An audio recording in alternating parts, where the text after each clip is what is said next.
तो जैसा कि पिछले एपिसोड में हमने देखा कि फैंग को जितने भी कंट्रीब्यूशन पॉइंट्स मिले थे, फैंग ने उनसे अपने लिए ट्रेजर्स को बाय कर लिया था ताकि वो अपनी स्ट्रेंथ को बढ़ा पाए और अपने आप को और भी ज़्यादा इंप्रूव कर पाए। और इसके बाद लीडर होंग ने फैंग को कहा था कि अब तुम्हें इलाइट ट्रेनिंग कैंप में और ज़्यादा प्रैक्टिस करने की कोई ज़रूरत नहीं है, क्योंकि तुम गॉड ऑफ वार की पीक पर पहुंच चुके हो। और अब मैं तुम्हें 2 चॉइसेस बता रहा हूँ, जिनमें से एक को सिलेक्ट करके तुम अपनी लाइफ को बहुत ही आसानी से गुजार पाओगे। तो लीडर होंग की उन दोनों चॉइसेस के बारे में सुनने के बाद फैंग कहता है, हाल मास्टर, मैं बेस सिटी ऑफ जियांगनान में एज इंस्पेक्टर जॉब करना चाहूंगा। तो फैंग की ये बात सुनने के बाद हाल मास्टर फैंग को कहते हैं कि जियांग मार्शल हॉल में इंस्पेक्टर की जॉब सबसे हाईएस्ट पोजीशन है। अगर तुम एज इंस्पेक्टर जॉब करना चाहते हो तो इसके लिए तुम्हें एक और कंडीशन को पूरा करना होगा। तो ये सुनकर फैंग कहता है, हाल मास्टर वो कौन सी कंडीशन है? तो हाल मास्टर फैंग को बताते हैं कि उस कंडीशन को पूरा करने के लिए तुम्हें सुप्रीम वार गॉड का टाइटल हासिल करना होगा। तो ये सुनकर फैंग कहता है, जी हाँ हाल मास्टर, मैं ये जरूर पूरा करूंगा और वार गॉड का टाइटल बहुत ही जल्दी हासिल कर लूंगा। इसके बाद फैंग वहाँ से चला जाता है। तो अब जैसे ही फैंग हेडक्वार्टर से बाहर आ रहा होता है तो उसके सामने एक लड़की आती है और ये इस मार्शल हॉल हेडक्वार्टर की एआई सिस्टम है। और वो फैंग से कहती है, मिस्टर फैंग हम दोबारा मिल गए।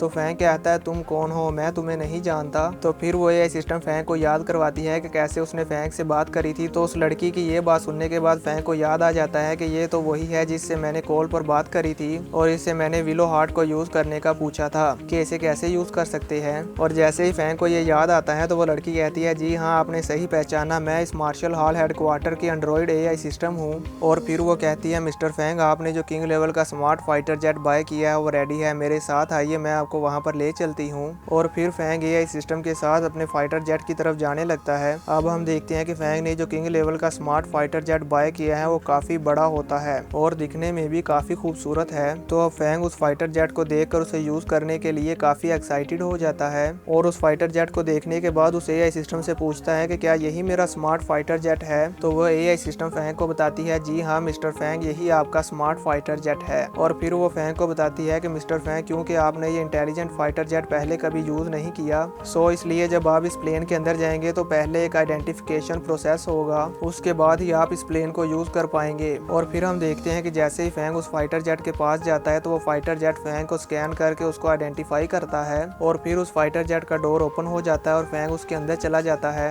अब हम देखते हैं कि जैसे ही फैंग उस फाइटर जेट के अंदर जाता है तो वो फाइटर जेट फैंग का वेलकम करता है और वो फाइटर जेट फुली ऑटोमेटिक है। जैसे ही फैंग उसके अंदर जाता है तो वो पूरा फाइटर जेट खुद ब खुद ही एक्टिवेट हो जाता है और इस फाइटर जेट के अंदर भी एक एआई सिस्टम लगा होता है जो कि इस पूरे फाइटर जेट को कंट्रोल करता है। तो अब जैसे ही फैंग उस फाइटर जेट के कंट्रोल रूम में जाता है तो वो कंट्रोल रूम का एआई सिस्टम फैंग को स्कैन करके उसको वेरीफाई करता है और फिर हमें एक आवाज सुनाई देती है जो कहती है आइडेंटिफिकेशन कंप्लीट। और फिर वो एआई सिस्टम खुद को फैंग के साथ इंट्रोड्यूस करवाता है और कहता है, हेलो मिस्टर फैंग, मैं इस फाइटर जेट का एआई सिस्टम हूँ और मुझे आपके साथ काम करने में बहुत खुशी होगी। तो फैंग कहता है, सबसे पहले मैं तुम्हें एक नाम देना चाहूंगा। और फिर फैंग उस फाइटर जेट के एआई सिस्टम का एक नाम रख देता है और फैंग ने इस फाइटर जेट का क्या नेम रखा है ये हमें आगे आने वाले एपिसोड में मालूम होगा, क्योंकि अभी हमें यहाँ पर कोई भी नेम नहीं बताया गया। तो अब वो एआई सिस्टम फैंग के सामने एक बॉक्स को लाता है और कहता है, मिस्टर फैंग ये जियांग मार्शल हॉल के हेडक्वार्टर्स के हॉल मास्टर ने आपके लिए भेजा है। तो फैंग उस बॉक्स को देखकर समझ जाता है कि ये हॉल मास्टर ने ब्लैक गॉड आर्मर और हेवनली फॉरबिडन शटल को भेजा है। और फिर फैंग उस बॉक्स को वेरीफाई करके ओपन करता है तो हम देखते हैं कि उस बॉक्स के अंदर हेवनली फॉरबिडन शटल और ब्लैक गॉड आर्मर का सेट होता है और साथ ही साथ उसमें मेंटल मास्टर की सीक्रेट टेक्निक्स की बुक भी होती है। तो फैंग उसे देखने के बाद कहता है कि मुझे वर्चुअल रूम में जाकर इस सीक्रेट टेक्निक को प्रैक्टिस करना होगा ताकि मैं जल्दी से इसे मास्टर कर लूं और अपनी स्ट्रेंथ को और भी ज्यादा इंप्रूव कर पाऊं। और फिर इस सब के बाद फैंग उस फाइटर जेट के एआई सिस्टम से कहता है कि अब हमें इलाइट ट्रेनिंग कैंप की तरफ चलना है। तो वो एआई सिस्टम कहता है, जी सर। और फिर वो इलाइट ट्रेनिंग कैंप की तरफ चले जाते हैं। अब हम देखते हैं कि बेस सिटी के लोग भी इस फाइटर जेट को जाता हुआ देख रहे होते हैं और जब फैंग का ये फाइटर जेट इलाइट ट्रेनिंग के पास से गुजरता है तो फैंग की टीचर भी इस फाइटर जेट को देख लेती है और वो भी समझ जाती है कि फैंग वापस आ गया है।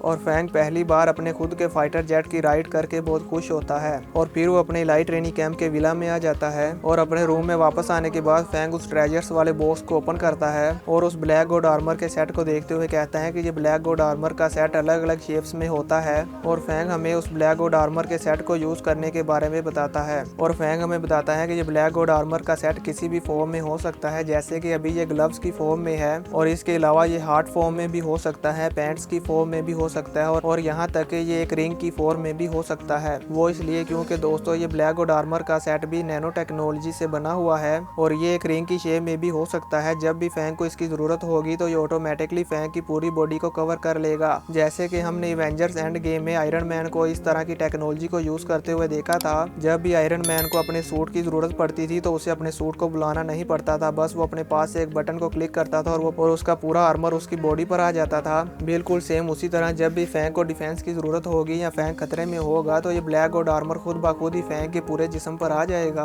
और फैंग को उस खतरे से बचाएगा। तो अब फैंग उस ब्लैक गॉड आर्मर के सेट के ग्लव को अपने हाथ पर पहन लेता है और कहता है कि इस ब्लैक गॉड आर्मर के सेट को यूज करना बहुत ही सिंपल है। जैसे ही हम इस ब्लैक गॉड आर्मर के सेट को पहली बार यूज करते हैं तो ये हमारे ब्लड के साथ मर्ज हो जाता है और ये ऑटोमेटिकली मेरे थोड़े से ब्लड को एब्जॉर्ब करने के बाद अपनी शेप को रेडी कर लेगा और मेरे पूरे शरीर पर आ जाएगा। और होता भी बिल्कुल ऐसे ही है। जैसे ही वो ब्लैक गॉड आर्मर फैंग के ब्लड को एब्जॉर्ब करता है तो वो एक्टिवेट हो जाता है और फिर हम देखते हैं कि वो ब्लैक गॉड आर्मर का सूट बिल्कुल आयरन मैन की तरह ही उसके पूरे शरीर पर आ जाता है। और हम देखते हैं कि फैंग के इस ब्लैक गॉड आर्मर की लुक्स भी बहुत ही अच्छी थी। जहाँ तक हमें ली याओ के ब्लैक गॉड आर्मर का पता है तो वो ब्लैक और येलो शेड में था, जो कि इतना ज्यादा अच्छा नहीं लग रहा था, पर वो भी प्यारा लग रहा था। पर ये जो फैंग का ब्लैक गॉड आर्मर है ये तो बहुत ही ज्यादा ब्यूटीफुल लग रहा था, क्योंकि इसकी शेड्स बहुत ही अच्छी थी और ये ब्लैक गॉड आर्मर फैंग के ऊपर बहुत ही ज्यादा सूट कर रहा था, जैसे कि ये फैंग के लिए ही बना हो। तो अब फैंग उस ब्लैक गॉड आर्मर को पहनने के बाद उसको टेस्ट करता है और दूर पड़े ग्लास को अपने हाथ को लंबा करके उसे अपने पास ले आता है और उसको ड्रिंक करता है। और फैंग भी इस ब्लैक गॉड आर्मर को हासिल करके बहुत ही ज्यादा खुश होता है और इसे किसी फाइट में यूज करने के लिए बहुत ही ज्यादा एक्साइटेड हो रहा होता है। व्यू चेंज होता है और हमें नेक्स्ट डे का सीन दिखाया जाता है, जहाँ पर फैंग अपने फाइटर जेट में बैठकर सिटी 001 में मॉन्स्टर को हंट करने के लिए आता है, ताकि वो अपने नए ट्रेजर्स के साथ अपनी पावर को टेस्ट कर पाए और अपने ट्रेजर्स की पावर को जांच पाए कि ये कितने ज्यादा पावरफुल है। तो अब हम देखते हैं कि फैंग अपने स्मार्ट प्लेन को एआई सिस्टम पर छोड़ देता है और खुद अपनी हेवनली फॉरबिडन शटल को लेकर वहां आसमान में फ्लाई करने लगता है और बहुत ही ज्यादा खुश होता है। इतना ज्यादा खुश होता है कि फैंग की खुशी का कोई भी ठिकाना नहीं था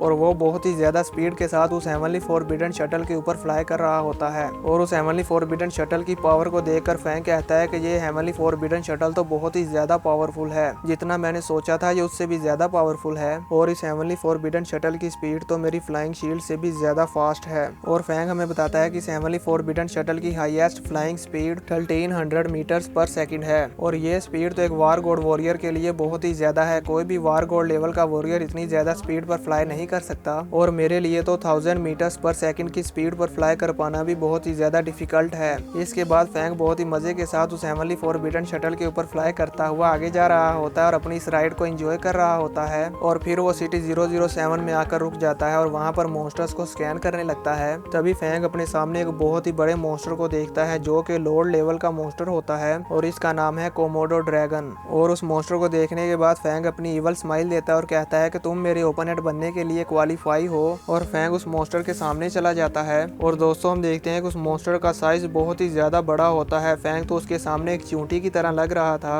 और इसी के साथ ये एपिसोड यहीं पर खत्म हो जाता है। तो अब नेक्स्ट एपिसोड में हमें फैंग और उस लोअर लेवल के मॉन्स्टर के दरमियान फाइट दिखाई जाएगी, जो कि बहुत ही आइकॉनिक लेवल की होगी और मैं उस फाइट को देखने के लिए बहुत ही ज्यादा एक्साइटेड हूँ। अगर आप भी फैंग और उस लोअर लेवल के मॉन्स्टर की फाइट देखने के लिए एक्साइटेड हो तो मेरे चैनल को सब्सक्राइब कर लो, बेल नोटिफिकेशन को ऑन करके ऑल पे सेट कर दो, ताकि जब भी मैं वीडियो अपलोड करूँ तो आपको नोटिफिकेशन मिल जाए और आप मेरी वीडियो सबसे पहले देख सके। मिलते हैं नेक्स्ट एपिसोड में, तब तक के लिए बाय।